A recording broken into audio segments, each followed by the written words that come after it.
documentary just felt so accessible because I have access to people. Yeah. And if I have a camera and a person with a great story, like, you don't have to go to film school. You are listening to Talk Doc to Me, a podcast and community dedicated to helping documentary filmmakers thrive. I'm your host and fellow filmmaker, Leah DeLeon, and today's guest is my husband and business partner, Mr. Matthew Meredith. Hello. Welcome to the podcast. Thank you for having me in my own space. You are so welcome. Thank you. We are recording today in a little cubicle, and we have our intern Zion directing. And this is going to be a fun podcast. It's going to be a little bit different. We're going to talk about 3 different topics. We're going to talk about how we got into the field of documentary. We're going to talk about film school versus no film school and some common mistakes that we made early on in our career in hopes that maybe you won't make the same mistakes when you're starting out in documentary. Okay, let's dive into this. The first topic is how we got into this career. So let's paint a picture for everyone. I was studying at Chapman University in Orange County. I was always interested in storytelling, wanted to go to top journalism schools, got denied from USC, and got a unique opportunity to go to Chapman University. And so that is where I went. And it was freshman year when we met on winter break. Yes.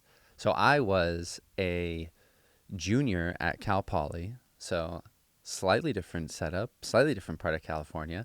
And I was heading into, I would say, like, oh, what am I going to be doing with the rest of my life phase? And I was also back on winter break and decided through my friend, Matt Solomon, he was like, you should get on Tinder, man. Like, it's pretty cool. And oh my gosh. I was like, okay. And that's how things started. So we started dating that year, and then it was on our 1-year anniversary. Again, we're at 2 different schools. You were studying to become a teacher, actually. Yeah. What kind of teacher were you? Well, so I was studying to be a middle school science teacher, and I hosted a Make-A-Wish benefit concert to, like, prove myself to my fraternity and be the philanthropy chair eventually, which I did end up doing by doing this.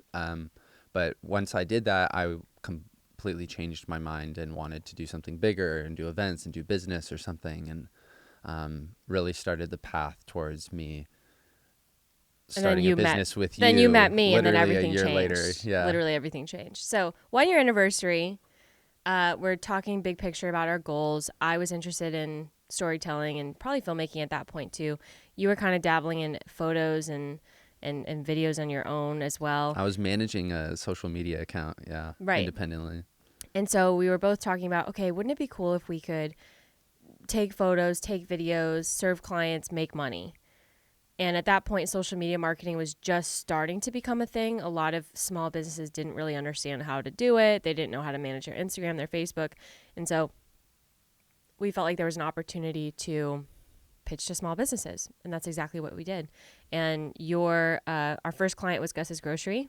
And that was the deli shop that Matthew worked at. Right. That was like who I was working with already. And so I retired myself from sandwich making by pitching them to do their social media because I didn't think what they were paying for was very good for what they were doing, and I could do better. So they agreed. And then, we pitched them to stay our client once I was, like, leaving San Luis Obispo, and they agreed. And so that was, like, a long-standing client for years and years. So we were a social media marketing company for, like, 2.5 years, and we actually were able to get, like, a couple of retainer clients, and it felt like, nice, we have, like, a little business actually, and we're, making consistent monthly revenue from them, right? We were making, like, I don't know, somewhere between, like, $6,000 and $8,000 a month or something. And so I was, like, feeling okay about that, living with my parents for a couple of years. And then Leah was starting to now approach her final year of school. Right. And that's when everything totally transformed. Yeah, and I was studying documentary production, and so I had to direct my thesis project. And my short documentary, One Pamelia, was all about me uncovering a family secret. I'm 3/4 Filipino and 1/4 white. My dad grew up in the Philippines and my mom grew up on the East Coast. As a kid, I knew I was Filipino. I just didn't feel connected to the culture. I was close with my mom's side in California, but I didn't know a lot of my dad's side since they were in the Philippines. As I got older, I started to wonder, why have I never been to the Philippines? And what was the rest of my family like? Watch the film to figure it out. Watch the film to figure it out. But traveled to the Philippines, saw how powerful documentary filmmaking was. And yeah, we just kept, I was toying with my mind like, okay, do I Because you went in December, right? To the Philippines? Yeah. In December. So it was like you went in December and we literally decided on our company like pivot, I feel like, as soon as you came back. Probably. I mean, graduation was looming and I was like, okay, do I keep going with this like social media business, which was doing okay, or do I try and like climb the corporate ladder of film production somehow? There was a company that also doesn't exist anymore, Participant Media, that had an executive assistant position that I was interested in applying for. And, you know, I was just like, man, like there's something about the social media marketing agency side of it that wasn't totally clicking for me, that wasn't making me super excited to work. I was loving documentaries. I saw the landscape of things like Tiger King, The Last Dance coming out, all these very exciting developments where the general population started to care about documentaries. And fun fact, actually, while that was all happening, we were like both living at home and we actually started the original version of this podcast, which was us analyzing documentaries. It was also called Talk to Me. Right. But I think we really quickly realized that like we weren't going to build much community by just ripping apart other people's films. So we decided to quickly deviate from that. Yeah. And be a little bit more like community driven about it. But like, yeah, it was a really exciting realization because it was like documentary had penetrated culture.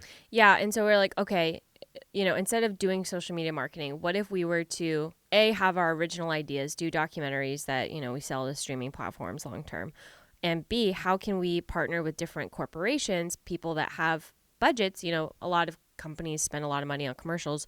Why couldn't they do something that's sort of like a docu-style commercial? Now, there's all these different terms. There's branded content, brand film. That was our direction. In 2019, we decided to take our social media marketing agency and turn it into a documentary production company. And in order to launch that, we basically pitched to our social media clients at the time, who are maybe paying us maybe $3,000 a month, for example, to manage their Instagram and Facebook and photos and videos. And we said, hey, what if you pay me the exact same amount, you pay me $3,000 a month, but we're going to go on this crazy road trip all across the United States. And not only are we going to deliver the same social media package to you, we're also going to throw in these like docu-style commercials for the same price. Like, what do you think about that? Right. Well, so part of that is that you were graduating and we were starting to think, okay, what did we want to do as some sort of adventure? Because Leah studied abroad in Paris, and then we were talking about how much fun traveling was, and we realized we didn't know anything about, like, we had never really traveled in our own country very much. And so we had come up with this idea to do this big road trip. And then I think while we were planning that road trip, we're like, what if we just pitched to our clients to film something? Yeah, it was just such a cool opportunity. We're like, okay, well, this is how can we build our portfolio with the stuff that we actually want to make and travel to where we want to go. Right. So we went to all 48 contiguous United States in 110 days. We also popped over to Canada. Yeah, so we went to 2 provinces in Canada. Yeah. And so the one client, Amare Global, they're a mental wellness company, and we were able to tell the story of about 5 of their top salespeople. And by the way, they were the only company actually that I guess we were at a 50-50 split. One company said no. There were a lot of people that didn't get it. They said, you know what? No, thanks. I still want my social media, or like that doesn't sound interesting, or I don't believe in the direction of that company. And so we said, okay, peace out, you know? And then after that point, when we had the portfolio, that's when we started just getting more word of mouth. We had a portfolio to point to. There was a season where people didn't quite understand what we meant. So it was much better to be able to say, hey, here's what we're talking about. Here's what we did for a client. Can we do the same for you? And it made it a lot easier. And then we moved to San Diego in 2020. Yeah. So we were Unreal Stories for, how long were we that? I don't know, quite some time. The original name when we were social media marketing was S'more Media. And then when we pivoted to documentary, we were called Unreal Stories. And then in 2024, we decided to rebrand to Sundoc Studios. And Sundoc Studios is here to stay. Yeah, I think we realized there was another company with a very similar name, and they actually had a trademark. We're like, let's not mess with that. Yeah, so we'll go into some common mistakes to avoid. Yeah. Later But on. Sundoc Studios is the correct version of us. A little homage to San Diego, and it feels right. But so we moved to San Diego in 2020, and that was like the real beginning, I'd say, of like who we have become. And so once we moved to San Diego, we landed like this sort of like agency client, and we started to travel to all over the U.S. and to Mexico. First gig was actually to Cabo for like 7 days, full day rates, which is like the dream when you're first starting out, And that was like a nice 2 to 3 year run of tons of traveling and filming and shooting and run and gun. And I filmed 85% of that stuff, and you produced and directed 90% of that stuff. Yeah. And I was our internal editor. I guess, what makes documentary special to you? Like, why did you choose documentary? I feel like it's a good question. I mean, I was always a social person. I feel like that's where I thrived in college, being like social, and the video aspect of when we were doing like social media marketing was what I was attracted to. And people were like trying to like say, oh, let's just like not do the video part and like save some money. And I'm like, sure, but then now your content's going to suck. But so it was the wrong foot in the door. So I felt passionate that like video needed to be the foot in the door. And I don't know, I loved movies growing up. I like movie quotes and, Jim Carrey, and I do like dramatic movies too.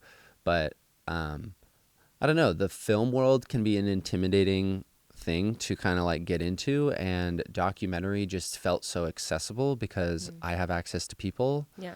And if I have a camera and a person with a great story, like you don't have to go to film school and know how to work in Arri Alexa Mini and work with Cook lenses. You don't need anyone. You don't need to hire. You do need a village, but No, to begin with, like you don't. Right. To direct something great, you don't actually need to even know how to like operate a camera. Like you should, but like you don't. And so it was just the access was way less intimidating to me. And then I just fell in love with it because I think I'm passionate now that there's no like boring stories. There's no bad story. Like it's just up to the filmmaker to find it, dig deeper, and share it in a compelling fashion. Nice. What about you? Why do you love documentaries? Why are you doing this? I love documentaries because I think everyone has a story worth telling. We all are different people. We all have different types of struggles, but yet they're all the same. And I like to think of documentary as a PhD in life and philosophy and learning about the world. I think it's an excuse to follow your curiosity, and I love that. I think that the power of having a camera in your hand allows you to go to crazy places that probably you'd never be able to go. And I love being like the instrument. I love being the instrument that helps someone else tell their story. And I think it's really meaningful. A lot of people don't reflect. A lot of people maybe don't think that their story's worth telling, or that they, I don't know. A lot of people might have some insecurities or fears about being vulnerable. And I think documentary is the only medium. It's my preferred medium. I think there's many ways of telling stories, but there's something magical about being able to watch and observe someone's life and actually feel like you understand them without ever meeting them. I think that is just, I don't know any other way that you can do that. And I love the process of it. It's messy, it's complicated. What was the moment for you where you were like, documentary? I was always interested in storytelling. I know that. I come from a writing background, so I studied journalism. I thought I was going to be an anchor, things like that. And then it kind of, my mom would always take pictures of me growing up. I felt like I was around like photography at least. So I liked photography. And then being at Chapman, I was really exposed to the filmmaking world because it's such a great film school. I didn't really think about, the topic of film school, I didn't think, oh, I want to go to a film school. I was trying to get into the top journalism school. So I think I just got lucky by going to Chapman and going to a screening while on campus. I think it was one of the Community Voices screenings, which is a great program by Chapman that, students get money to create a documentary, either partnered up with a local nonprofit, or they kind of have different themes. But I went to a screening. I was like, whoa, this is like super impactful work. This is storytelling on a deep level. And it's cool because you get to travel and, it just feels so meaningful. Like, that's what I love about documentaries, that it feels meaningful. And I was like, yeah, that's what I want to do. I knew I wanted to tell stories. I just needed to figure out my medium. And when I went to a screening at Chapman, I felt like that was the whole process of it. What was the movie? I liked it. I don't even remember. It was just how I felt afterwards. I watched like 4 or 5 shorts. I was like, oh, this is so cool. Are you connected to any of those filmmakers still? No, I can't even remember what it was about. Like, it feels long ago and it's like blurred. But I just remember leaving the theater feeling like, wow, that's tight. Mm-hmm. Like, I want to do that. But I don't remember the details of it. It's funny. I just remember how I felt. Film school, yes or no? I went to film school. You did not. What do you think are kind of the pros and cons? You could have an entire episode dedicated to this hypothetically, but in general, I think film school, right, you get formal training, if you will, and I put air quotes around training, actually, because not every school has good film programs or does real training where you get to learn hands-on. But Chapman does have great hands-on learning as far as like what I've heard from other people that do go to film school, because you get to pick up a camera as a freshman, and that's not the same at every other school. Sorry, USC. And it's nice to have like mentors. Like, I think Chapman specifically is nice because there are professors that are active filmmakers and you get to learn from them. And that's definitely super valuable. But I'm on the other side of the spectrum where I just learned by I was originally just watching a bunch of Peter McKinnon videos on the internet, on YouTube, and a bunch of random tutorials. And I followed my brain, my thought process, my passion, whatever I was actually curious about. I was like, that's what I want to storytell about. And I just didn't have a set of rules. I had no glossary of things in my mind. And so I go and follow what I think is smart. So like the first time I feel like I really captured like a powerful story, it was because I found somebody's story on Twitter and was like, oh, that's super interesting. I'm going to go to this guy's website. And you just go down the rabbit hole. So then I'm like, oh, cool. I can email this guy directly. He's a comedian. I was inspired by his weight loss photo. So then I'm like, is anybody telling a story about this guy? Like, this is so compelling. He's funny. He used to be super overweight. And now he's fit, runs ultra marathons. That's so weird. And so I just sent him an email and shared, I'm like, I'm a documentary filmmaker. Here's my YouTube channel that's like kind of related to our topics here. And just fleshed out like why I was the right person for it, and I wanted to tell his story. And then I don't know, within like 48 hours he replied and said like, yeah, let's do it. So I was like, oh my God, it was that easy. Like, I just emailed the dude. So then I got on the phone with him, and we're like the same age. I'm 29 now, so it was 4 years ago or something. And I was like, no money in a sense, right? Not in a sense, no money. And so I needed to stay with him if I was going to he was across the country. So he's in, New Jersey, New York, and I'm in Southern California.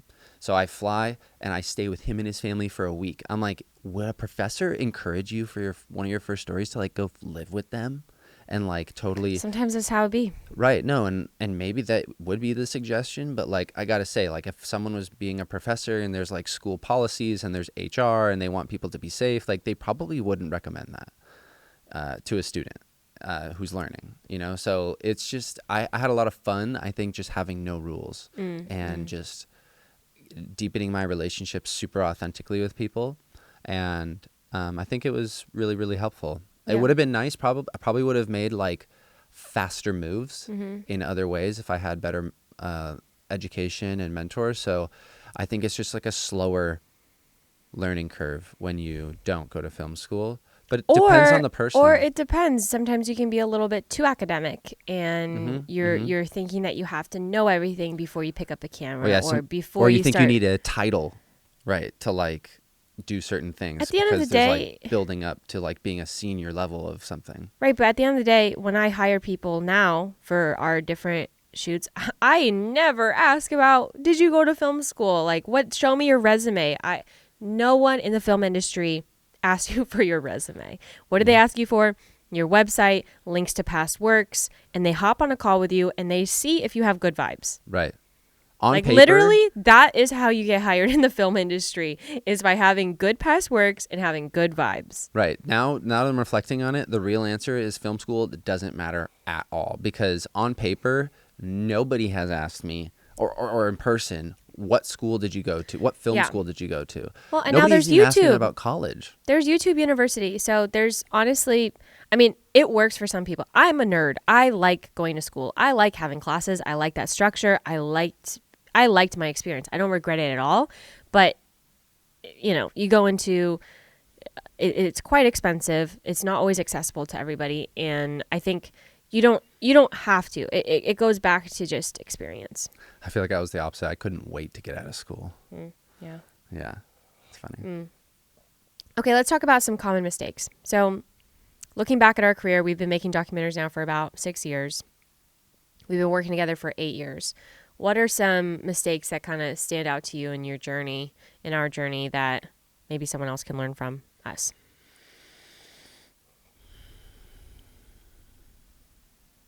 Yeah, I think the mistakes, I mean, the really easy, quick one is to just like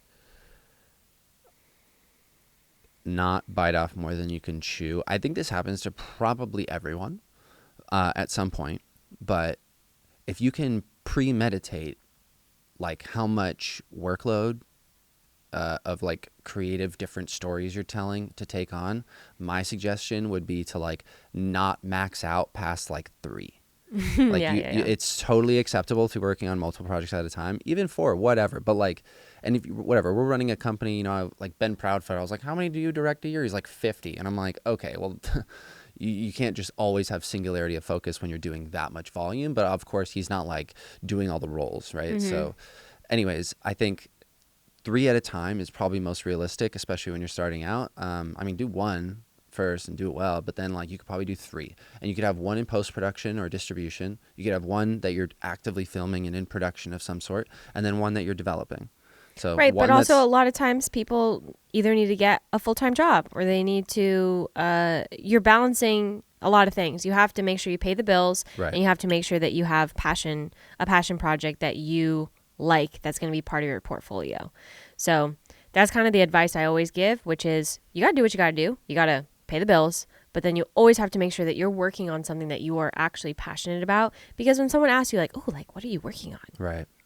You should have something good to say, and you should be able to point back to your work and say, I'm really proud of that. I want to get hired for that stuff, because in this industry, you only get hired for stuff that you've kind of already done. Right. You need proof of concept. Like, you want to get hired to make podcasts? Make a podcast first. Why would I hire you if you've never made a podcast before? Yeah. It's a little bit of a catch-22. I think another mistake that we made was not having like a diverse enough of a like clientele.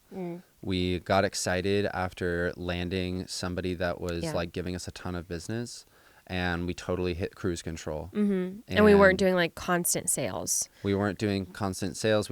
All we were doing was the operating of those jobs essentially, and whatever random word of mouth was coming our way, which was only probably 20% of our business. And so this was taking up probably 70 to 80% of our revenue, and it was like super fun, and it seemed like the dream, and it actually ended up totally biting us in the ass and being like a hole we really had to dig ourselves out of when we lost that client, because we realized we weren't doing any sales, and we actually didn't have that great of word of mouth in our own town. Yeah, you just can't be reliant on any one source. So I think that's good advice. And I've seen this from other people as well in like our business life the last 5 years. There's other people that had the same thing, and it's like for us, at least it's not like we had a ton of employees. It can be devastating when you have a ton of employees. Right.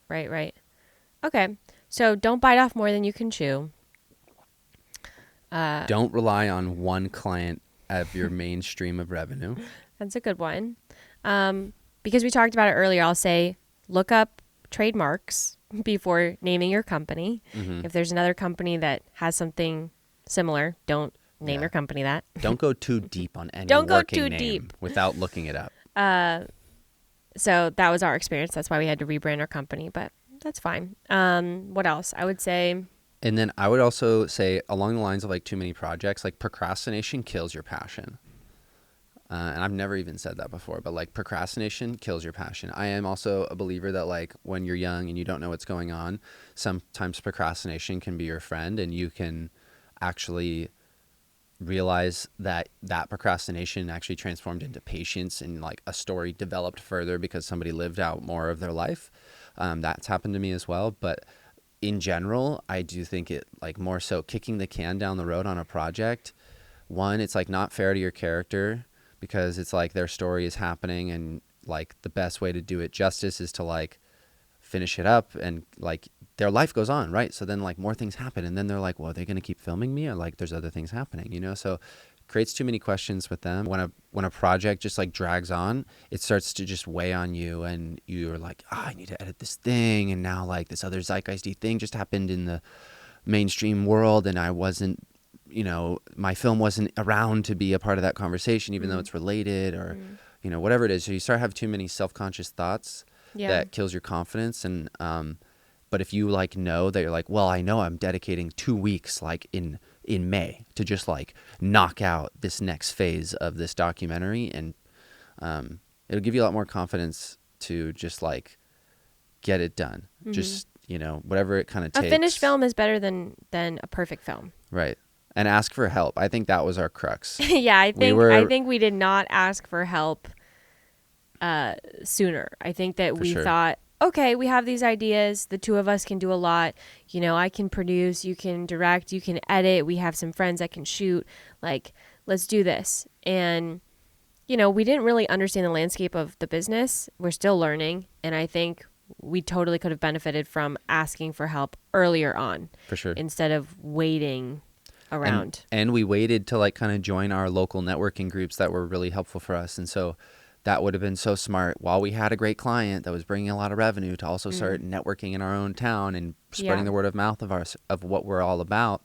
And it's just funny. Now we've been doing that for the past 2.5 years, and it's like, wow, it works. Like people are actually figuring out who we are. And like yesterday we were at a new networking event and talking to somebody that had like a, you know, connection between organizations we were talking about, and like, oh no, I heard about your film yesterday actually. And it was like, nice. This is exactly how networking, you know, should feel. So, you know, joining like your local networking groups that are like even like niche to the things you're interested in, right? Like so powerful. So Leah, what advice would you give to a new filmmaker that has yet to go through you know, their first 6 years of like career? I got a long list. What do we pick? I would say my number one tip is to follow your curiosity. I think as a storyteller, as a filmmaker, your perspective really matters. And so think about, specifically in documentary, think about the people that you're already connected to. Think about what makes you you, right? Look at your own story and think about what are the unique stories that only I can tell. And if you start there and you bring some friends along with you for the ride and you have fun, you don't take yourself too seriously, and you stick with it and you finish a film, then I think that's good. Yeah, and like what do you have access to? What do you have access to? Just start. And it's usually a family member that you have the most. You just got to get your practice in. You got to get your reps in. Like, you think that the best chef in the world didn't just start making croissants and the first ones like were perfect? Like, absolutely not. Yeah. My advice would be something that I did, right, was like I was really independent. I took my own path and I like did YouTube University. But something that I think would be really helpful is to like you can still do this entrepreneurial route and be unique, and you don't have to follow the system of how to like, you know, climb up to whatever you want to become. But like, there's tons of talented people in the industry that like also have like their own imposter syndrome and stuff, and they're probably less confident 24/7 than you think, and you should reach out to them, make somebody your mentor, and like you can become their apprentice. You can like be like, hey, like I'll be your PA for free on your next set. I'll volunteer and like do all your admin work that sucks right now and be your virtual assistant, or like, you know, make sure that you kill it at that. But I think learning from somebody, like if I were to go back in time and do this myself, like I'd be like, okay, hey Ben Proudfoot, like I'm really inspired by your company and what you do, and I'd love to help out on one of your sets soon and just like learn, because I'm really passionate about documentary, and I think your work speaks to me. All right. I have one buzzer beater, which is just be ready to be rejected. And just like let that not stop you. Just don't care. Like it's a numbers game also when you're either applying to grants or applying for funding or trying to get in contact with somebody, or finding a mentor.